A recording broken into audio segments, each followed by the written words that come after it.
All right, there's nothing like being last. Thank you all for staying. And those of you who left, please give me their names. I am going to go do this presentation in their respective offices tomorrow. I can't tell you how grateful I am for this award, Dina. The Dallas Women Lawyers Association that has worked so hard since the 60s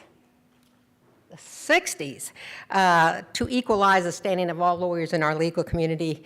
And I am so proud to be this recipient and to receive this award in the name of one of its founders, Louise Raggio, means so much to me. Just means so much to me. Louise was a member of my church.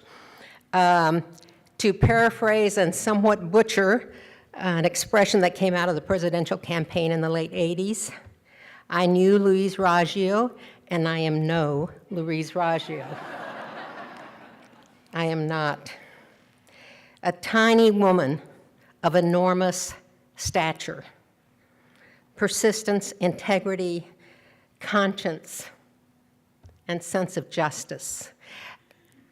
Guys, you know, any one of those, if when I leave this earth, if someone can use that phrase with respect, one of those phrases with respect to me, I would be so gratefully appreciative. Well, I guess I wouldn't be, would I? I wouldn't be much of anything, but I will tell you, she was the entire package, and we can't all be Louise Raggios. We can't all be Louise Raggios. But that's not the point, is it?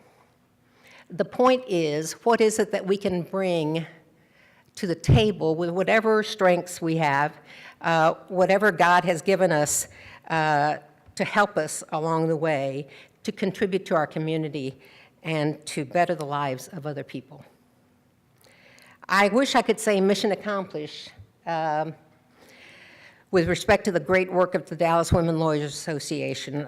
There's no longer, I wish I could say there's no longer a need for an organization like that. But you just need to read the headlines of the newspaper to know that that's just simply not the case. We've made progress, no doubt. No doubt we've made progress in things big and small. When it comes to furthering the standing of women in the legal profession, for example, we can now wear pants in the courtroom. Okay, does anyone here remember when we couldn't do that? Do I have some amens out there? Okay. Oh my gosh, oh my gosh. Some of you won't believe me, but that's the case.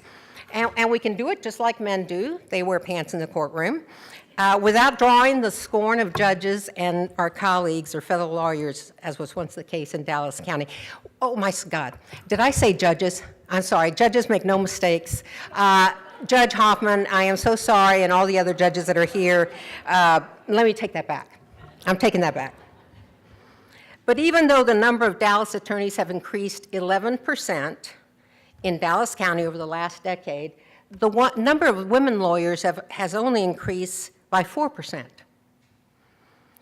That kind of struck me and this is data as at the end of 2016, that kind of struck me as odd and a surprise, because I know our law schools have a very even number of women and male candidates. I want to give a shout out to my law school dean, Jennifer Collins. Jennifer, where are you? If you're still, oh, she stayed, awesome, okay. And I don't know if Royal Ferguson is here from the new school of North Texas, but I know you all are working on trying to improve that number. That needs to increase, because if we're not among the general population, we're not going to be in those positions of leadership that we need to be in. We still make up only 1 in 3 of Dallas County lawyers. Does that surprise you? It surprises me, because I know this number was the same back when I was in the 80s, when I was just starting out in practice. And the number of minority lawyers barely breaks double digits. Retention continues to be an issue, particularly in large law firms. And I suspect that although income, you law firms are not very readily open about compensation, but I suspect that compensation still quite hasn't caught up with respect to male and female lawyers. So here's to the DWLA. If I had a glass of champagne, I would toast you. And all of you out there who's still doing your part to try to equalize the playing field and to improve the picture that I've just drawn. I am here before you, still standing, fairly intact, after spending 2 years in Washington, D.C. That's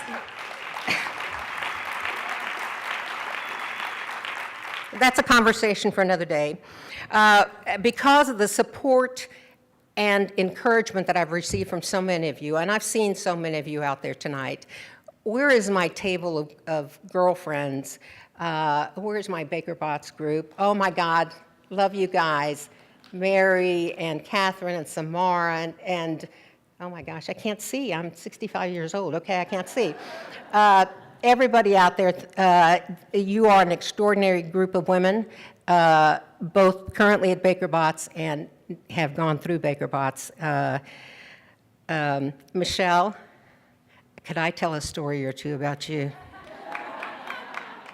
But I won't, because I want to remain friends. But I will tell you that Lisa Blue, I heard her name, and she may not be here anymore. I think she was over at that table. So many people. Judge Boyle, where are you, Judge Boyle? When I was the United States Attorney, where's Judge Boyle? Is she gone? She's an extraordinary supporter. When I had a bad day as United States Attorney, I remember her door being open for me to come and sit with her and talk to her. She took the place of my judge that I clerked for in 1984, and that was Judge Barefoot Sanders, who, talk about a feminist, was an extraordinary feminist. And I know Jan is here tonight. Jan, did you stay? Jan, I love you.